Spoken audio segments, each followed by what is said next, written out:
Hi, Travis with Splunk here. I've been wanting to learn more about Kubernetes and what that really is. I've started searching for a project because the only way I learn is by building. I found this really fun project to take a DOS game and host that in a Kubernetes cluster. And that's what this video is going to go over is setting up that environment, that DOS game in a Kubernetes cluster so then I can get data out of it, metrics data into Splunk. Now, Splunk has a cloud suite of tools, observability tools that you can use for infrastructure monitoring, application monitoring. However, there are people out there that cannot use the cloud suite of tools because of the data they have.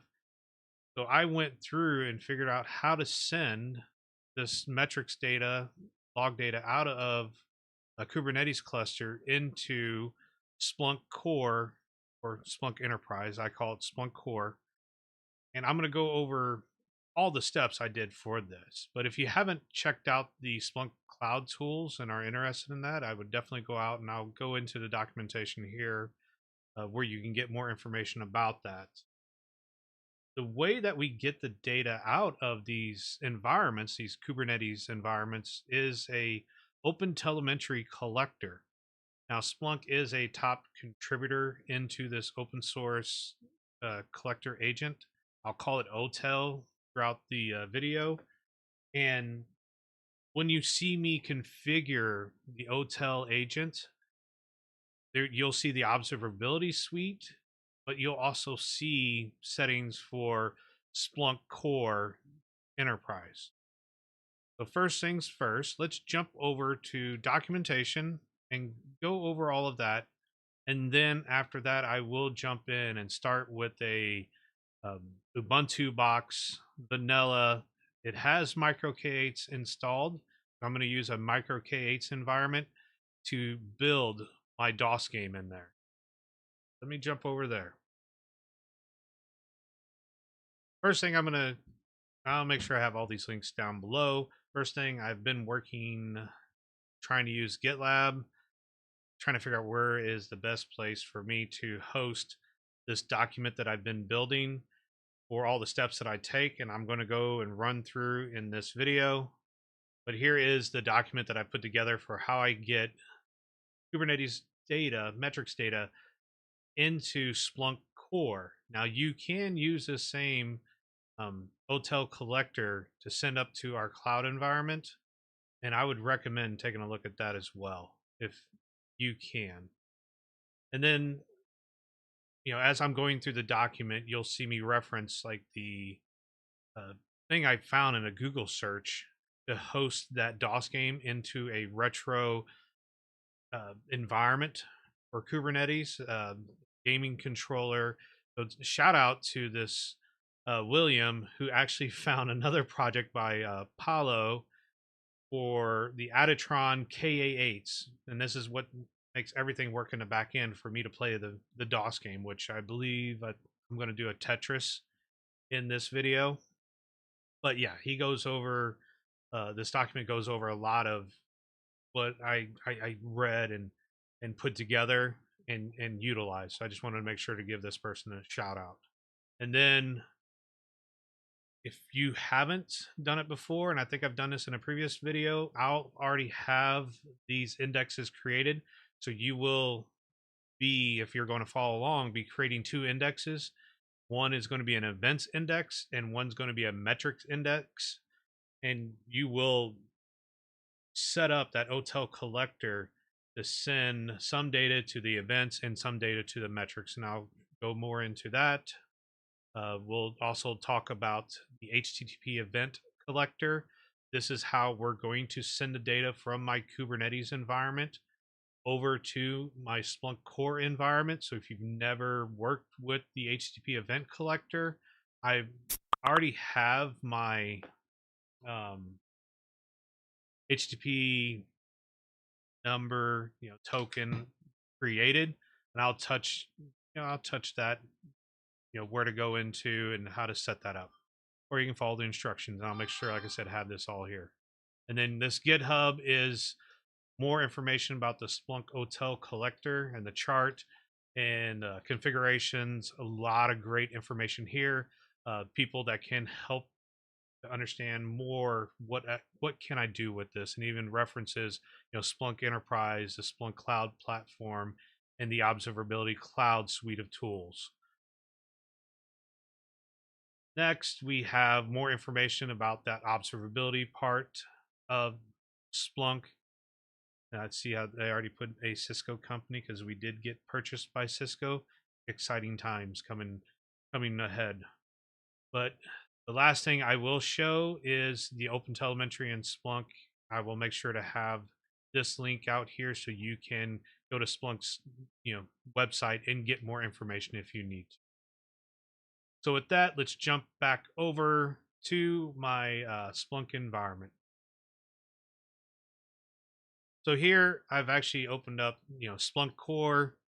I just wanted to show that I do have some Kubernetes data flowing into my Splunk Core environment here in my home lab.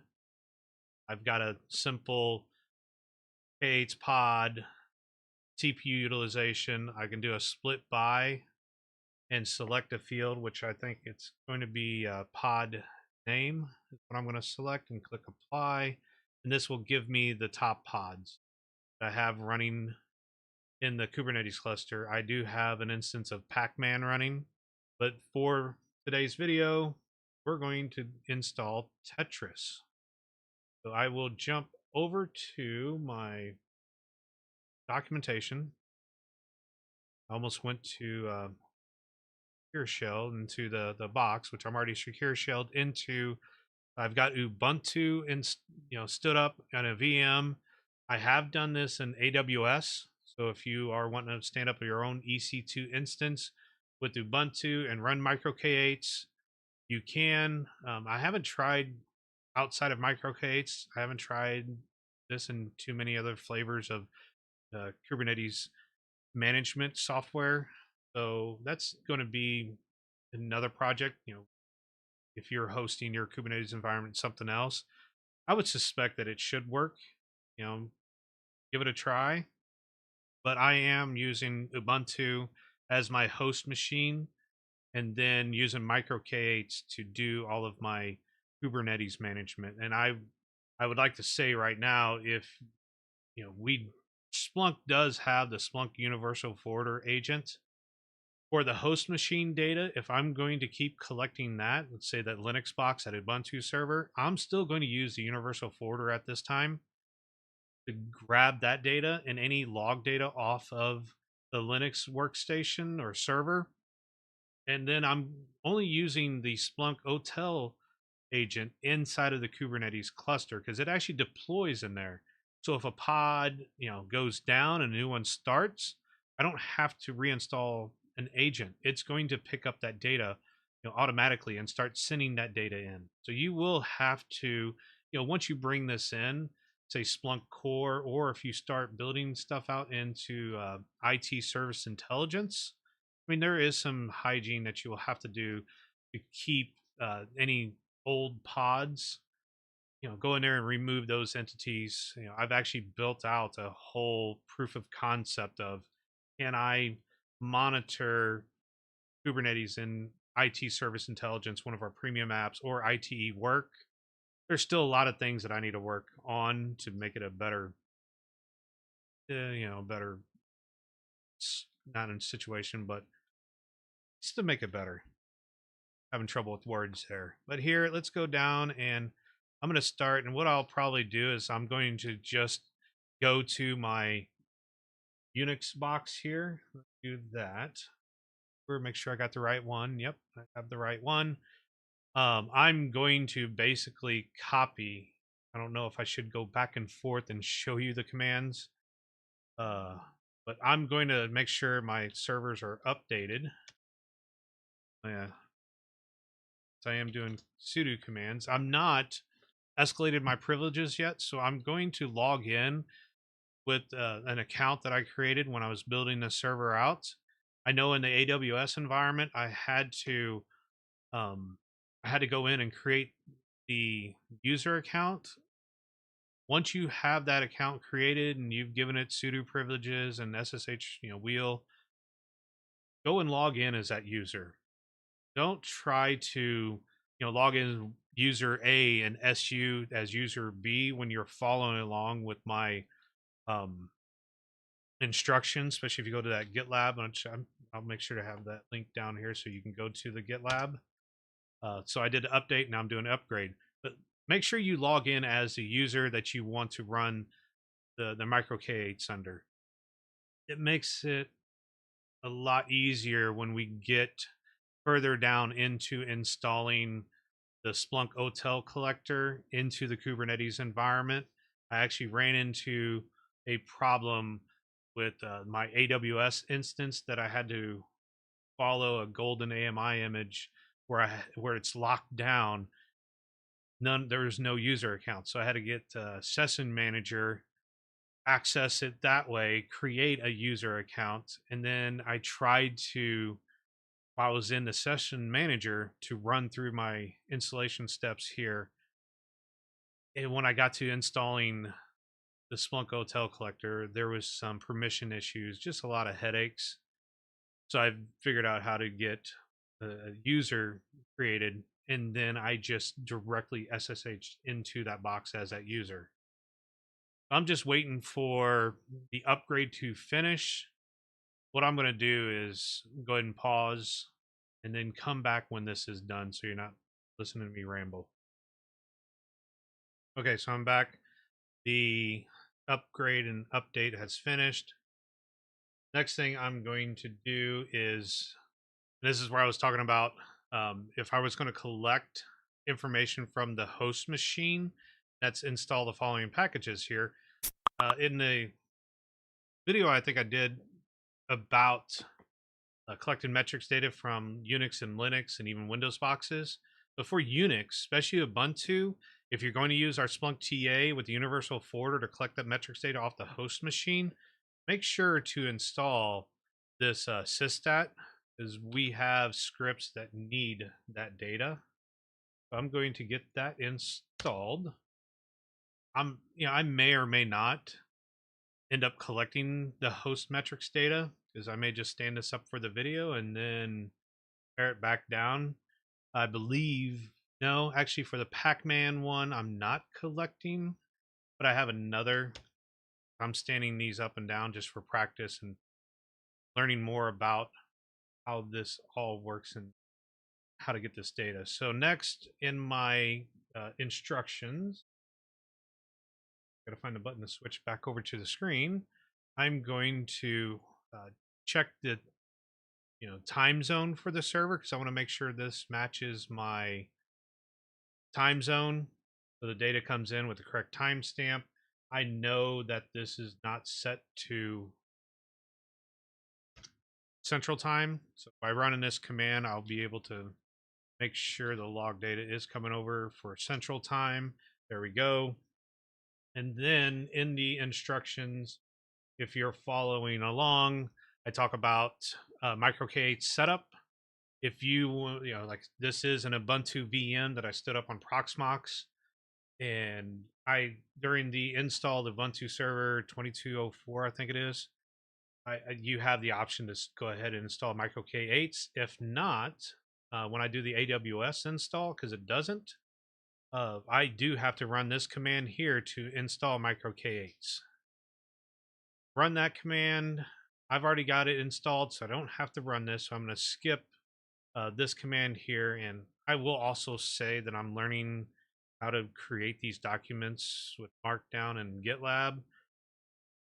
There's some things that I don't like, and it just seems more complicated. But if you have any suggestions about better place to host this document, let me know. I didn't want to put it in a Google Drive and just host it from there.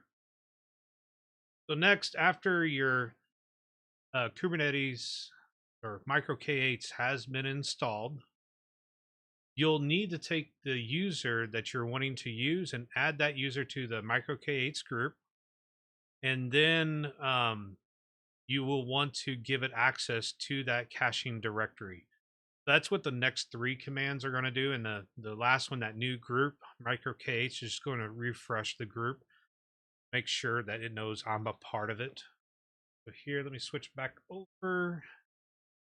Been good because I've been hitting the right button each time. I've got a tablet to control, doing these videos. I'm trying to make it easier for me to do them and get better at doing these videos.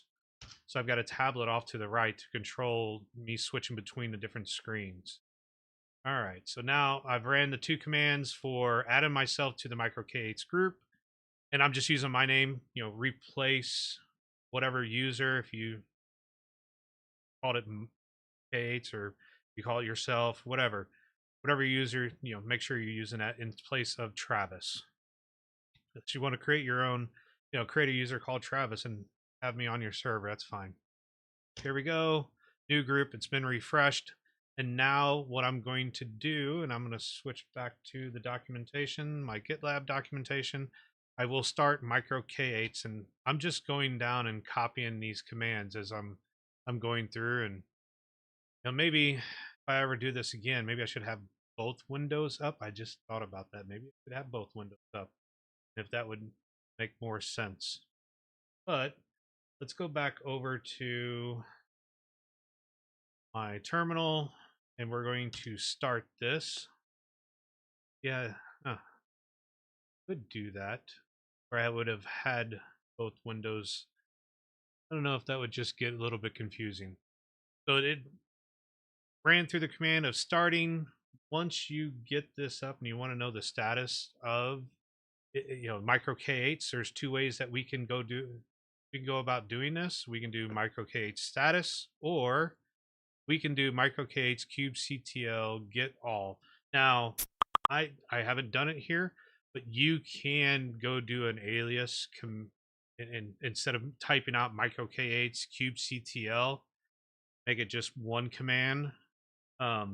Yeah, I'm not going to do that in this video, but if you want to do that, go ahead and do that now. So for the rest of it, just make sure if you're following along with me and copying these commands like I'm doing, that you adjust the commands.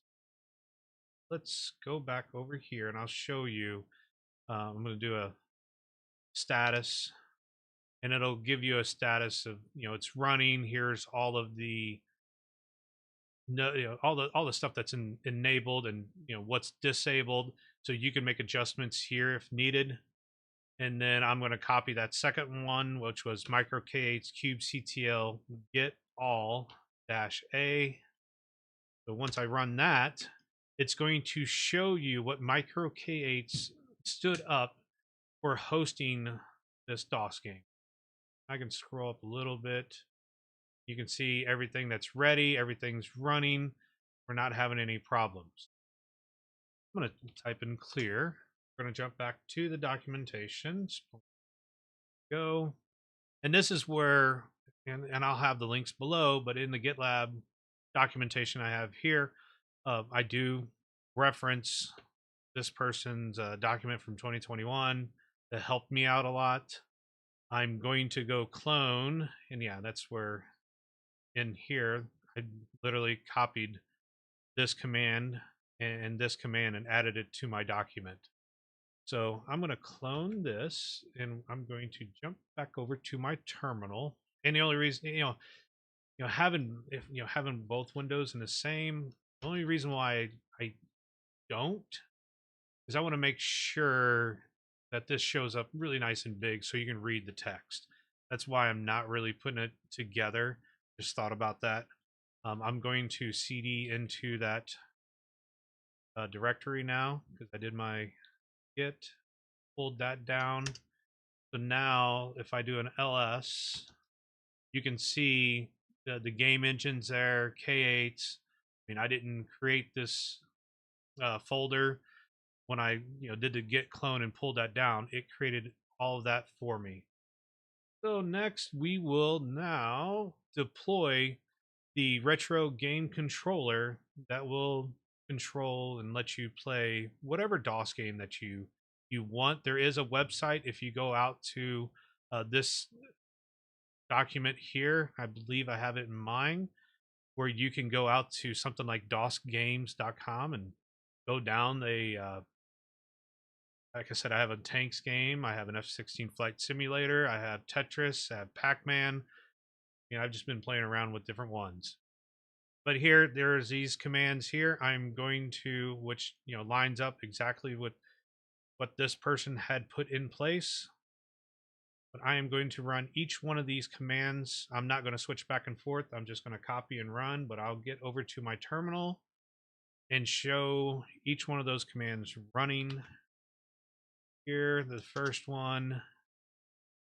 And by the time it gets done, I'll be able to copy the second one. And then here comes the third one. The fourth command. The fifth command. And then the sixth and final command. Now I don't have it in the document right here, but if you were really wanting to know what's going on, I can, I'm going to hit the up key till I go back to my get, micro k8s get all command, and I can say N for namespace games and show you that the game controller is running. That's how it's running pretty quick on here today. And so it's ready for me to go out there and get my YAML file created for deploying whatever game I want, which is going to be Tetris today. So let's jump back over to the document. I'm going to keep scrolling down. One thing that I did have to figure out was that this Adatron K8 used zip URL. So instead of trying to figure out how to do it a different way, I'm not a programmer. I just stood up an HTTP server. I have a separate one because I always like having extra boxes just to get data off of in practice. But I also figured out, because with my AWS environment, how to host that using Python. So that's what this set of instructions. We're going to go in and download the game file, download it to downloads folder, whatever, and then use something like WinSCP to upload it into this environment. I have not done that yet, so I will need to do that and download the game.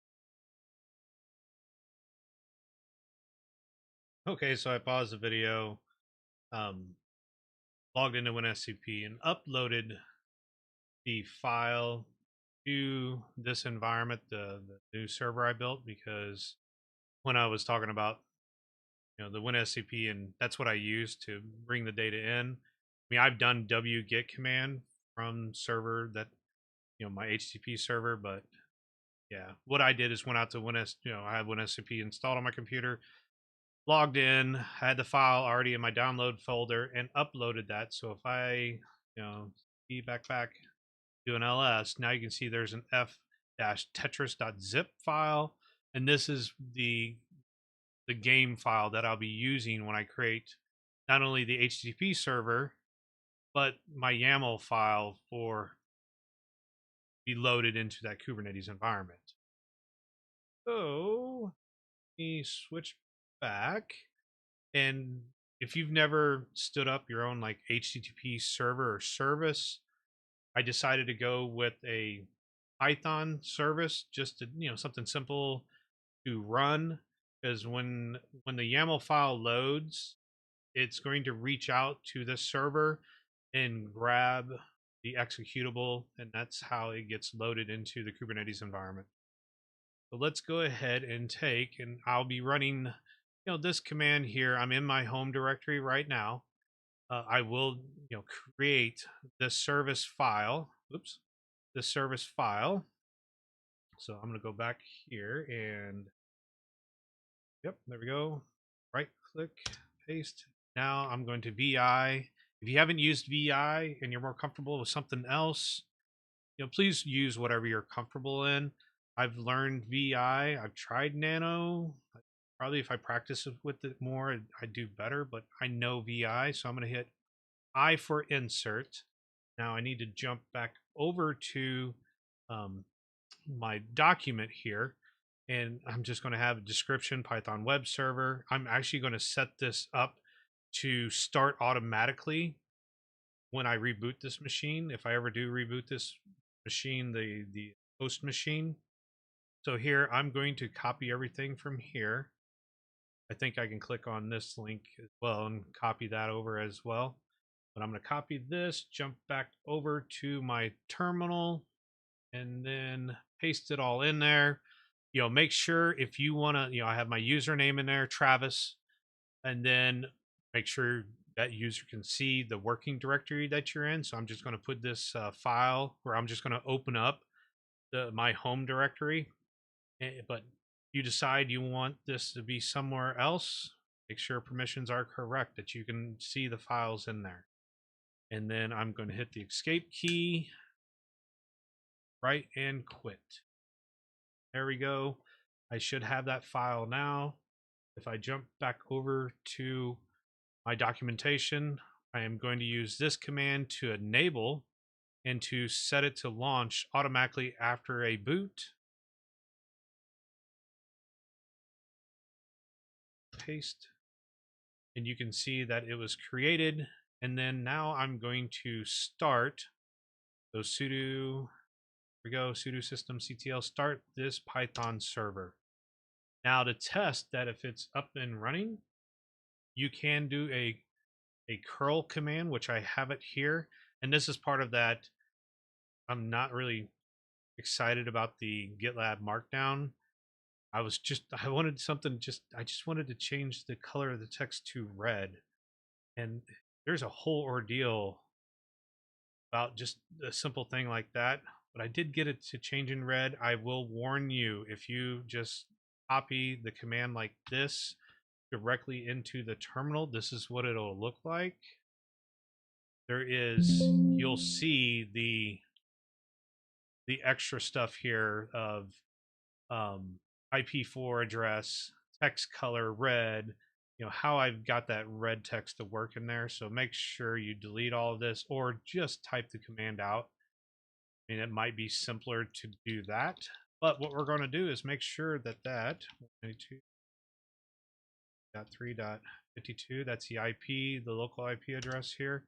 We're just going to make sure that this HTTP server is hosting the file, which you can see when I run that command. Here it does go through and make the curl connection. It does make the connection, and I can see my Tetris file showing up right there. So now I can move forward. There is other commands if you learn more about how to control this Python service. I do something similar with my kids' Minecraft server as well. But yeah, if you need to start, stop, restart, or even see the system status and monitor the logs of this, there's a lot of things that we can do here. So we are now to the point of setting up our YAML file for the Tetris game. I am going to jump back to my terminal, and I want to go into, because right now if I look at the directory, I'm in my home Travis. I'm gonna do an ls. I'm gonna go back into the Adatron here, Adatron k8s, but that's what I'm gonna call it. And then I'm gonna do a vi Tetris. Well, I'll show you. I mean, I'm literally copying, or I can copy command for command. That's how I like to write my documents, because not only I want to make it easy for someone else to follow along, but I forget sometimes what I do. So I try to document all of my steps to make it easier on myself so I can replicate what I do. And we're going to Control C. I'm going to clear to go back over and recopy that command. There we go. And now I have the YAML file here. I will go in and capture this example that I have here. Now, if you download a different game like Pac-Man, make sure to change the name. I leave it in a namespace called games, because that's what the Adatron game controller does.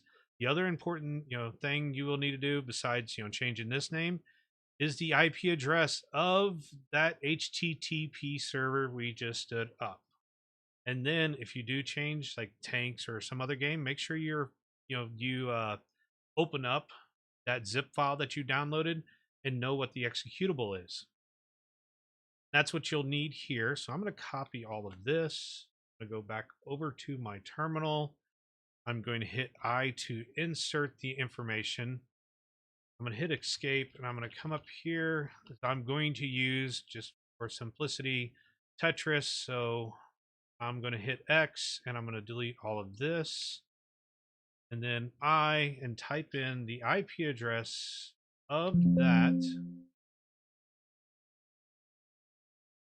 92.68.3.52 of that HTTP server, the Apache server, which is, it's funny because it's all running locally. If you want to set up a separate box just to have a separate one, you can do that as well. I have that actually in my home environment, but I just wanted to show you a way of doing it all encapsulated into one host machine if that's, you don't have much resources.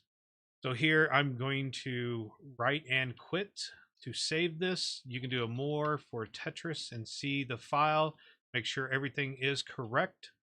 And now we are going to deploy this game.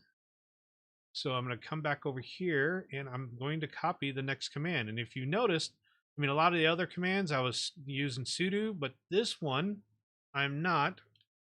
And I'm just using a straight up micro k8s cube. I'm going to apply this YAML file. Go back over to my terminal and run this, and boom, Tetris has been created. Now, just like I'd shown you a few times before, I can do a get all. I can scroll back up, or I just copied the command over. It is going to then stand up, and you can see that I have a Tetris pod being stood up. I have the the other pieces to stand up this environment. So I'm going to pause the video and let this get up and initialize, and then move on to the next part, which is the document. I actually show you how you can play the game. So I will host that or just go through the commands. I may not show you me playing Tetris, but I probably will be playing Tetris later just for the fun of it. And then we will finish out with getting the data into Splunk and loading that OTEL collector. All right, I'm back. The Tetris game has been deployed into the game controller.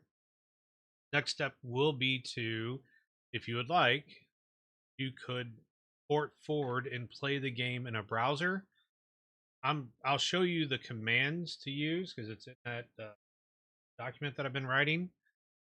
And that's where, first, you could check like the logs and make sure everything was successful. I'll run this command, just show you what it looks like in my environment. Let me come back over here. I'm going to go, there we go, clear.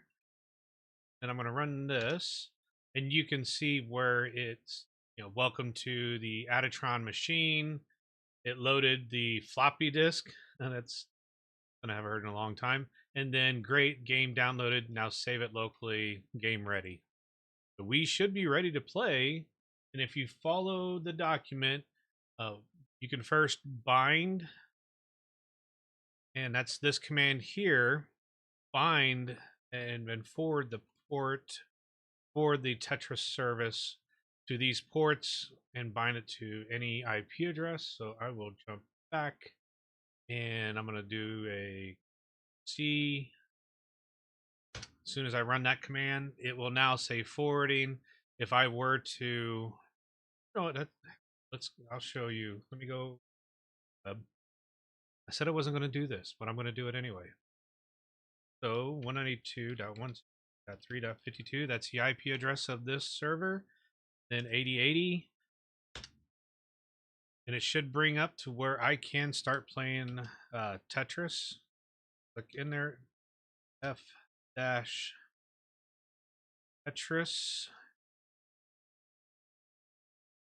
and it'll start loading the game,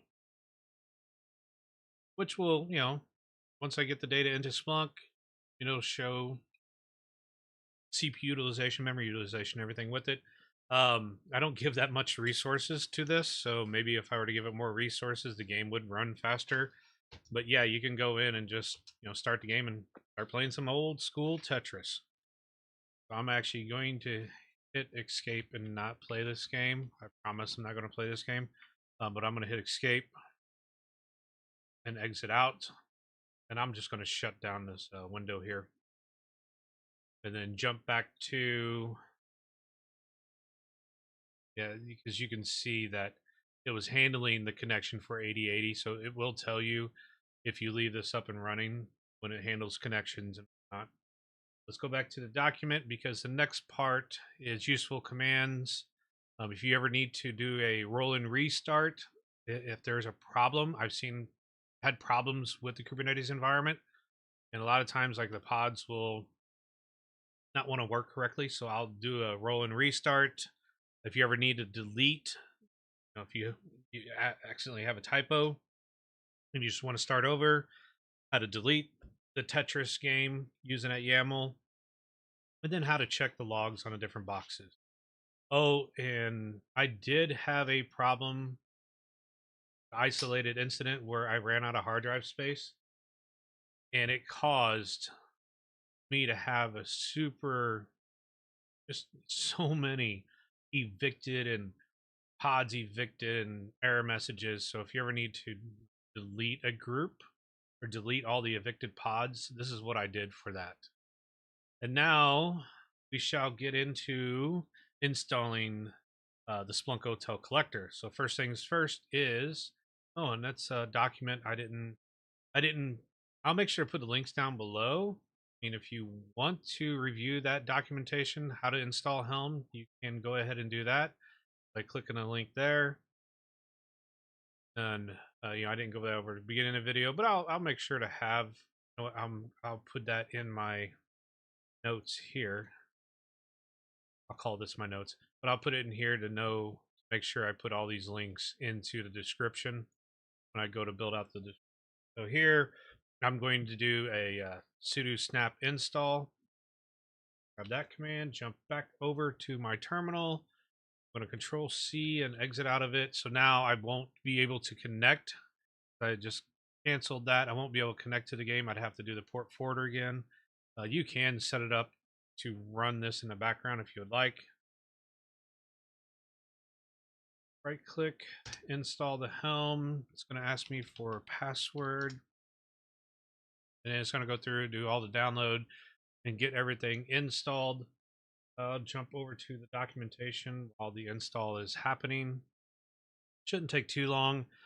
This is where, at the beginning of the conversation, I talked about setting up the indexes to collect different data.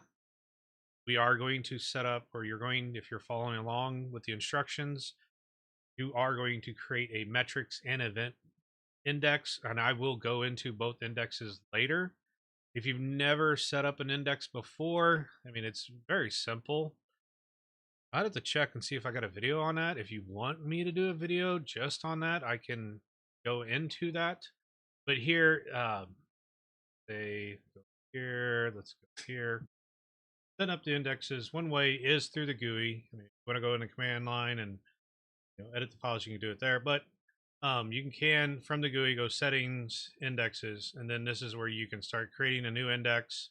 Click new index, give it a name, or the metrics index that you're going to create while following my documentation. You'll need to make sure you select a metrics index. So I can say k8s underscore metrics. You can specify, have all of your data on a separate hard drive. This is where you would go in and specify where you want your home path, your cold path, and your thawed path. You have very high speed disk or home path, put it there. Cold path, some slow hard drives. I mean, there's a lot of options that you can play with when you are creating these indexes. I can reduce it down to, hey, don't let this index grow more than 1 gig. make sure you go through and which app you want this to appear in. So I'm going to hit cancel. I mean, I do already have my indexes created, so I'll show you k8s, filter down. If I click on the events one and just click edit, I left it all default for where I'm going to store the index data. This one does get up to about 10 gig, and then I can do some reduction. So if I click on enable reduction, say hey, anything older than 7 days, get rid of it. But this is my home environment, test environment, and if I get if I make the index or hard drive too full, I'll figure it out later. So let's jump back over to our documentation. Mentioned setting up indexes. The next thing I will talk about is the HTTP event collector. So this is how we're going to get the data from the micro k8s environment into Splunk Core is through the HTTP event collector. I've already set this up. If you've never set the HTTP event collector up, I'll try, if you would like, I'll try to make another video around that. I'll quickly go into there now. So let me go over here, and same thing, go to settings and then data inputs.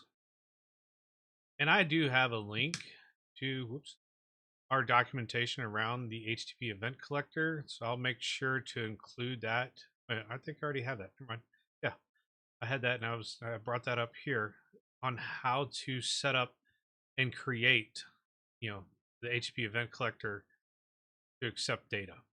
So here I'm going to go back to my Splunk environment, data inputs, click on the HTTP event collector. I believe I have two of them, one for the stream data and then one for my k8s data, where you can see I have my token value. You will need to copy this, write it down, put it in a text file. You will need this token value. And if you've never set up HTTP event collector, click on new token, and this is where you go through the settings, how to set this up to work for your environment. All right, I'm gonna close this out now. Go back to my document to keep moving forward, because I'm going to assume that you have already got the HTTP event collector set up, because I've already got it set up in my environment. I do go over the settings that I had created. So when you do click that create the heck token, as we refer to it without having to say the whole thing, select the source, and then when creating a heck token on the select source tab, I set the name to be k8s token. I click next, leaving everything else alone. Yeah, I feel bad. I'll go bring that open again. So here I'm going to settings, data inputs, and then HTTP event collector. I could have just clicked add new right there, click new token. So this is where on the source tab I'm in right now, I'll set the name, whatever you want to. I said k8s underscore token, and then click next. This is where I left this to automatic. I select the indexes that I want the data to go into. So you can go and find the k8s indexes, that one, and then I just left that as the default. Now I feel a little bit better, but I may still create another video around just creating an HTTP event token, to have that separate. So next step, after you have your indexes created, where the data is going to go, and the mechanism to get the data there, we need to add the repo for the Splunk OTEL collector. I'm going to copy this. I will go to my terminal window here and right click paste and run that command. I must, typo. Somehow I did not copy the H. Let me put in the H there, rerun that command. Now it works. Let's jump back to documentation now. Let me that button. The next command that we're going to run, I talked about making sure when you access this environment, instead of logging in as that user A and then SU to user B, log in with the user that you want to run this environment from. And this is the reason why, because when I try to run this command and I'm not SSH'd as a user I've been using, like Travis here, I actually get some permission errors. Not only to avoid an error there, but we need to run this command to avoid an error later. And this will allow us to run native commands in kubectl. So I'm going to run this command, and you can probably Google and find the same documents that I had. You go here, and I'm going to right click and run this command. And there we go. The command has been ran. Next thing we can do is test. If you want, test the HTTP event collector to make sure everything is working. I've already got this copied, so into a text document, you will need to replace the Splunk indexer name or IP with the IP address of your Splunk indexer, and that token from the HTTP event collector I showed, you will need to copy that, as I'd mentioned, to copy that. Go to the terminal again, and what I'll do is I'll do a clear, and I'm going to right click. You can see the command there where it's got my IP address and then the token for my HTTP event collector. If I hit enter, I should get text, success, and then a code. If you want, you can right now jump back to your Splunk environment. So let me go back here to Splunk Web and go to Analytics. I will open up a new search, and I'm going to say index equals k8s underscore events, because that's where the data is going to go. And then I'm going to say the last 60 minutes because that's a default, unless I specify where the index is. And we should see a hello world in here. Actually, what I'll do is I'll do a search for hello. And there's the hello world. And if you don't believe me, I could rerun the command with, yeah, I'll do that. So Control C. Let me jump back over to the next UF, and I'll say hello YouTube viewers. I guess if I was really worried about it, I was like, hey, subscribe now. But I'm just going to say hello YouTube viewers here and rerun this. And then if I come back over to Splunk Web, I can say, let's do a keyword search for YouTube. And there you go. So this is, it's fairly quick when you do send data from an instance through the HTTP event collector to get it into Splunk. And there's a lot of architecting that you can do with the HTTP event collector if it's too much traffic. But for what I'm doing today in this, I'm not having to worry about it. Jump back over to the documentation here. There we go. So if everything's successful for you, move on. And this is where we're going to install the OTEL collector. And there is more information, which I have up here. It'll be in the description below. I do have a shout out. I had a coworker that wrote a nice document. We were kind of doing the same work. Didn't realize, I didn't know about his stuff. He didn't know about mine. And I got a chance to review his document. And I really liked how he did the Helm settings and creating a YAML file for the Splunk OTEL collector. So I incorporated that into my document here for everyone to follow along. I'm going to copy this command, and we're going to come back to my terminal, and I'm going to clear this out, and I'll do an ls here. I'm in the additrons. I'm actually going to go back to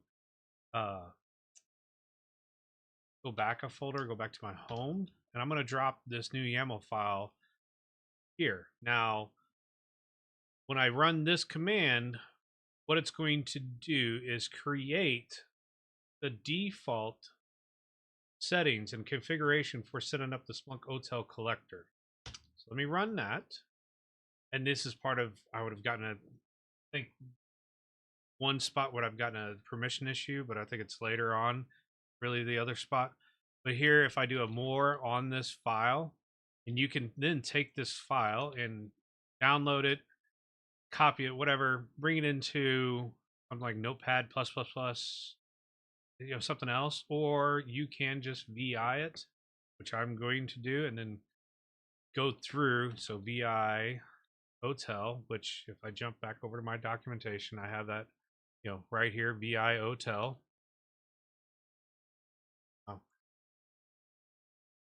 Control C, jump back over to the universal forwarder here, and we are going to do a bam. I don't know if something happened with my copy. Control C, not Control C, but I got to do this. Quit this. We are gonna me having technical difficulties here, so I'm gonna do another Control C. Come back over here, and then there we go. There's my OTEL file for setting up the Splunk OTEL telemetry collector.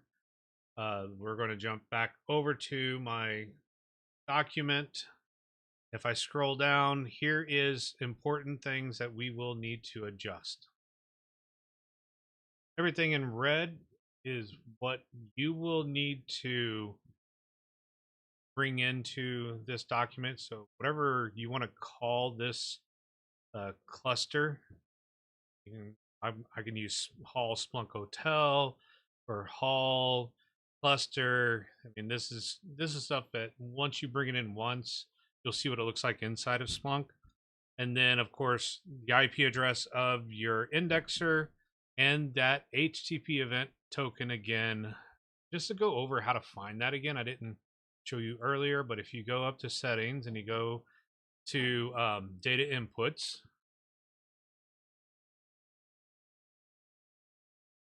click it, there it goes.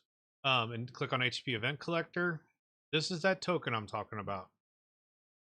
So let's go ahead and close this. Go back here.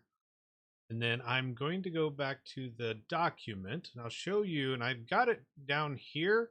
And this was a pro tip from the other person that I'm borrowing. I saw how they wrote this and I really liked it. So I practically copied what they had and pasted it in here. But they go over how to find some of like this container runtime and putting that in there. So let me get over to this environment. Then we can just go down and do it that way, but manually finding the places that we need to update. So the first thing was cluster name. I will call this, I'm gonna hit I for insert, and then I'll just say, you know what, we'll call this the Tetris dash cluster, something like that.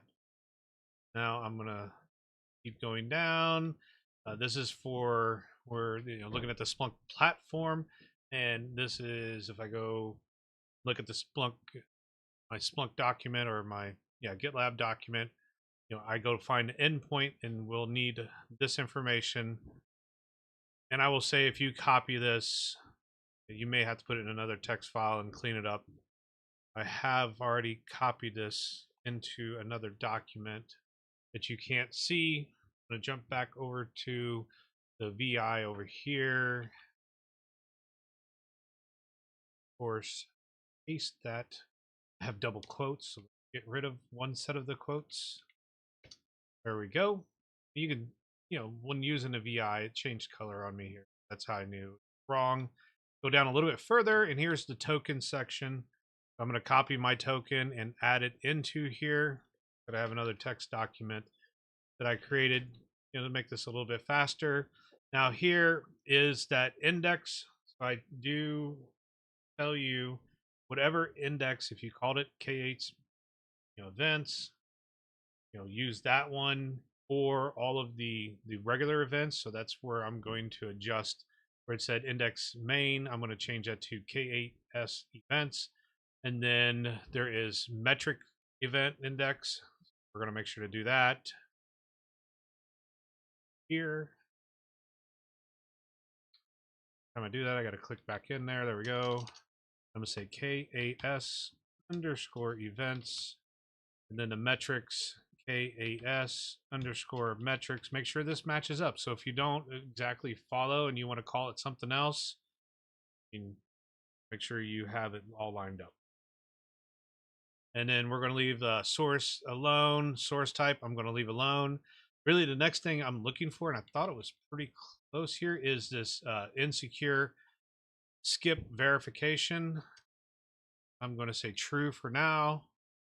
And then metrics enabled. So we're going to go find that. And if you are getting tired, I'm going to hit escape to get out of the insert mode. I'm going to hit slash and I'm going to say metrics enabled. And you can see it highlighted this metrics and put me there. But right below it was what I was looking for. So I'm going to hit the X and then insert. You could have just hit insert and backspace. You don't know VI that well, maybe open up another document and play around. There is documents on how to use VI. You put in the word true while I'm talking about it. Hit escape. That takes me out of the insert mode. I'm going to now search for, after I entered true for metrics enabled, I'm going to double check and make sure that this log engine OTEL is there, and then I will search for container runtime, and then I want to make sure not to exclude agent logs. And there's a lot of other settings other than the ones I have listed here that you can work with and adjust to what you're wanting to do in your environment. I'm going to jump back over because when I'm going through this document, you can see other things that you can set. But this is a good starting point to get metrics data in. I'm going to do that slash, and I'm going to look for. I got to click up in there. Logs. And then what was it? Engine. There we go. It does say OTEL. Next one I want to see is container. And I will say, if I hit, if I just do this and find the runtime time, there we go. If I just hit escape for I to insert, it's not going to take me where I want to be. What you'll need to do is hit enter, and then it'll take you to that section. And now I can, come over here and punch in I and put in container D, and it's you can go up here and see container runtime, one of the Docker CRIO or container D. I'm going to use container D here. I may need to play, or you may need to play with these settings, but we are going to look for the last one because I've got that enter. So I'm going to hit escape. I'm going to do a search for exclude agent. Or not that far. All I had to do is just look down a few lines. Anyway, I'm going to make sure, and then when I hit escape, it took me where I was and not down here to modify this. I'm going to hit insert and put in a word false because I do want to grab the agent logs. So now escape, I'm going to press escape key and then WQ, right, and quit. So I can do a more on this OTEL file, OTEL YAML file, to see, I can manually come through here and make sure my changes did go into effect. Probably, yeah, there's the log engine OTEL. And yeah, there's my IP address. I know it's kind of hard to read when you're looking in here. And you could also, grab this OTEL YAML file, bring it in like my Windows computer. That's what I did before, is just bring it there and then modify the settings, or just review all of the files or all the configuration pieces that are in there. But now I've got it saved. Let me jump back over to my documentation here. I've got it saved. We need to create the namespace. I don't know how many times I've always forget to create this namespace, but I'm not going to forget it today to create that first. I'm going to control C here. I'm going to do a clear. And now we are going to create the namespace for us to deploy the OTEL collector in. Back to document to look at the command to now deploy the Splunk OTEL collector, which I have it pulled up here. Now make sure you replace your cluster name in this command with the cluster name that you used previously. And there's some other testing I want to do. I want to see what happens. I'm not going to do it in this video. I want to see what happens if I create the YAML file and I put a cluster name here compared to this. That's just going to be me playing around later on. But let's jump back to the terminal. I will show you that when you do, if you happen to use this GitLab document and try to exactly copy everything, it does get a little messy up here. So now I have your cluster name, but then I have what I had to do to make this red. I may, like I said, may find someplace else to post this, or maybe I'll just get rid of the red part out of this. But there we go. I have replaced everything. So I'm going to do a helm. I'm going to put it in the namespace OTEL install Tetris cluster and use that YAML file that I modified. I run this. It will go through and tell us if it was deployed. Looks like everything was deployed successfully. Back to the document. I've referenced this command before with the micro k8s kubectl, and I'm going to say let's look at that namespace and get all the information. Jump back to the terminal. There we go. Now we can see that it's in the process of deploying the OTEL collector. Now this may take a few minutes, and I put that in a document depending on the server. You can run this, keep refreshing until everything is in a ready one-to-one state. Once it gets to that point, like it is now, I should now be able to go back to Splunk, my Splunk environment, and that's what I've put in here. Yeah, and additional information, if you run into an error message, I did run into a problem. It'll be a third time I talked about it, where I wasn't logged in as the user I want to run this micro k8s from. I did have problems with that. If you didn't run the command up here, I've ran into a problem where I didn't run this command and it gave me an error. But if you didn't run that and everything's working fine, good on you. Now, if you do need to upgrade this, you can use the upgrade flag instead of the install flag. And if you would ever like to actually SSH into one of these pods, I provided the command I've used here. So now, with all that said, let's go see if the data is in Splunk now. I could, leave it here, or what I'm going to do is click search, go to a search here and say index equals k8s underscore events. Run that search. I can put it to the last maybe 15 minutes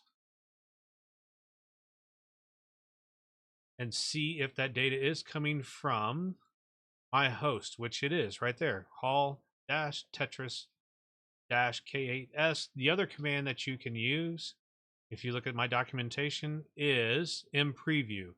So if you haven't seen my other video where I talk about using metrics data and how to visualize that, go check that out. And yeah, I even put a link down here to that video. So I'm going to copy this command. I'm going to go back to my search window.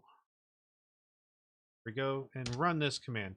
Now in the last 15 minutes, I should now have, you can see I have multiple hosts, but I have that hauled Tetris-K8s. And if I look at pod names in here, I should be able to find my Tetris pod that was associated with everything I've done in this video. So with that, I'm going to go ahead and close out this video for today. I hope you have found this information and all these steps helpful in understanding how to get metrics data out of a Kubernetes environment into Splunk Core. I mean, there is other offerings that Splunk has where you can send a Kubernetes data up into our Splunk Observability Cloud set of tools, which, to be honest, they are really nice. I mean, they have really got a good set of tools up in there. But if you can't, and you just, as classification levels, or you're on-prem and you have to have something where you can't send data into the cloud, this is another option. As always, if you have any questions, please leave it down below, and happy spelunking.